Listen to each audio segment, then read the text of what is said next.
अस्सलाम वालेकुम दोस्तों। आज की इस वीडियो में मैं बात करने वाला हूँ स्ट्रेटजिक मैनेजमेंट प्रोसेस के बारे में। तो बगैर टाइम ज़ाया किए चलिए शुरू करते हैं। स्ट्रेटजिक मैनेजमेंट प्रोसेस, तो इससे पहले की वीडियो में मैं डिस्कस कर चुका हूँ कि स्ट्रेटजिक मैनेजमेंट क्या है। तो जिन स्टूडेंट्स ने वो वीडियो नहीं देखी तो वो देख सकते हैं, तो फिर भी बताता चलूँ। स्ट्रेटजिक मैनेजमेंट, ऑर्गेनाइजेशन के अंदर एक प्लान बनाया जाता है, एक स्ट्रेटजी बनाई जाती है कि किसी गोल को किस तरह से अचीव करेंगे। ठीक है, उस प्लान को हम बोलते हैं स्ट्रेटजी, ऑर्गेनाइजेशन की स्ट्रेटजी। अब इसको मैनेज करने के लिए काम होता है मैनेजर का। तो मैनेजर स्ट्रेटजी को मैनेज कर रहा होता है, वो देख रहा होता है कि ये क्या हमारे प्लान पर पूरा उतर रहे हैं लोग के नहीं, हमारी टीम हमारे प्लान के अकॉर्डिंग काम कर रही है या नहीं। मोनीटर किया जाता है काम को कि काम में कोई प्रॉब्लम तो नहीं आ रही है। तो इस सारी के सारे प्रोसेस को, जिसमें एक मैनेजर एक स्ट्रेटजी बनाता है, एक प्लान बनाता है, उस प्लान को इम्प्लीमेंट करता है और इम्प्लीमेंट करने के बाद देख रहा होता है कि क्या ये ठीक हो रहा है या नहीं। इस प्रोसेस को हम बोलते हैं स्ट्रेटजिक मैनेजमेंट। ठीक है, अब स्ट्रेटजिक मैनेजमेंट प्रोसेस क्या है इसको देखते हैं। इसके 6 फेजेज़ हैं, 6 फेजेज़ हैं इसके। तो सबसे पहला फेज़ है identifying the organisation current mission and goals. सबसे पहले फेज में देखा जाता है कि ऑर्गेनाइजेशन का गोल क्या है, ऑर्गेनाइजेशन का मिशन क्या है, ऑर्गेनाइजेशन के अंदर किस काम को करना है। ऑर्गेनाइजेशन के अंदर जो काम होने लगा है, सबसे पहले उसका गोल देखा जाता है, उसके मिशन को टारगेट किया जाता है। सबसे पहला प्रोसेस किसी भी ऑर्गेनाइजेशन की स्ट्रेटजी को बनाने के लिए सबसे पहला प्रोसेस के ऑर्गेनाइजेशन के मिशन को टारगेट किया जाता है, देखा जाता है कि कौन सा टारगेट है हमारा, कौन सा मिशन है, कौन सा गोल है। ठीक है, number 2, doing an external analysis.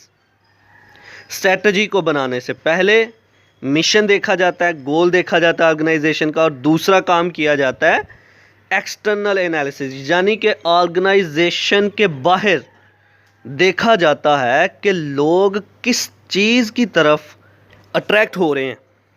External analysis किए जाते हैं, देखा जाता है कि कौन सी ऐसी चीज़ है जो ऑर्गेनाइजेशन के लिए बेहतर होगी, कौन सी ऐसी चीज़ है जो ऑर्गेनाइजेशन के लिए बेहतर ना होगी। ऑर्गेनाइजेशन के लिए जो थ्रेट हो सकते हैं उसको देखा जाता है, ऑर्गेनाइजेशन के लिए जो फ़ायदा हो सकता है उसको देखा जाता है, ऑर्गेनाइजेशन के लिए जो कंपटीशन है दूसरी ऑर्गेनाइजेशन का वो देखा जाता है।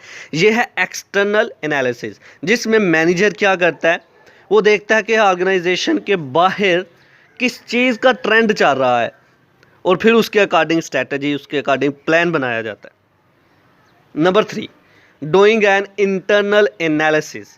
इंटरनल एनालिसिस मतलब ऑर्गेनाइजेशन के अंदर, ऑर्गेनाइजेशन के अंदरूनी हिस्से का एनालिसिस किया जाता है, अंदरूनी हिस्से का, अंदर वाले पार्ट का एनालिसिस किया जाता है। यानी कि हमारे वर्कर जो हैं, क्या इनको जो काम मिला है बेहतर तरीके से कर रहे हैं, हमारी ऑर्गेनाइजेशन का गोल जो है अचीव होगा एक टाइम के अकॉर्डिंग के नहीं होगा, हमारी ऑर्गेनाइजेशन के अंदर जो काम हो रहा है क्या वो हमारी प्रोडक्ट्स बेहतर बन रही हैं या नहीं बन रही। इस सारे के सारे प्रोसेस को हम बोलते हैं इंटरनल एनालिसिस। देखा जाता है कि क्या ये प्रोडक्ट्स जो हम बनाने जा रहे हैं ये टाइम पे बनेगी भी या नहीं, क्या हमारे वर्कर इस काबिल हैं, उनके अंदर ये एबिलिटी है कि ये काम कर सकें। फिर उसके अकॉर्डिंग स्ट्रेटजी बनाई जाती है। Number 4, formulating strategy.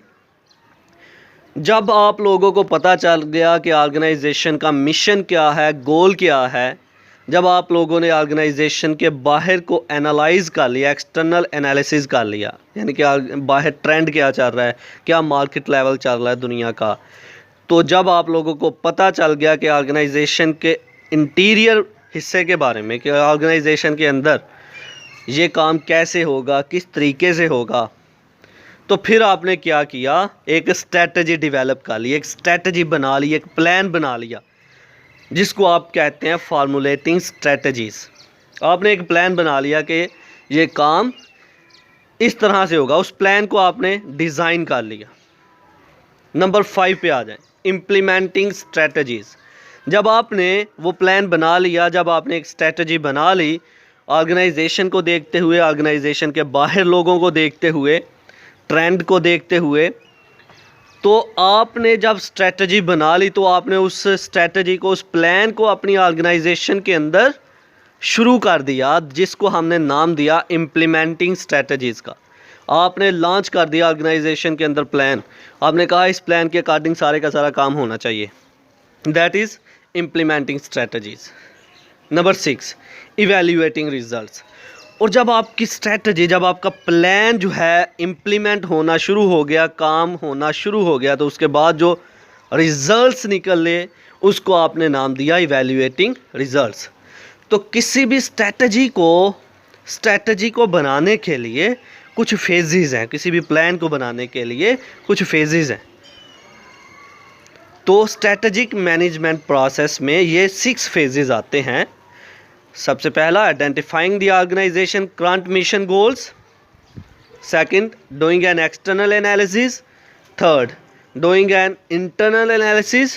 Fourth, formulating strategies. And fifth, implementing strategies. And six, evaluating results. तो ये था आज का हमारा लेक्चर, जिसमें हमने बात की स्ट्रेटजिक मैनेजमेंट प्रोसेस के बारे में।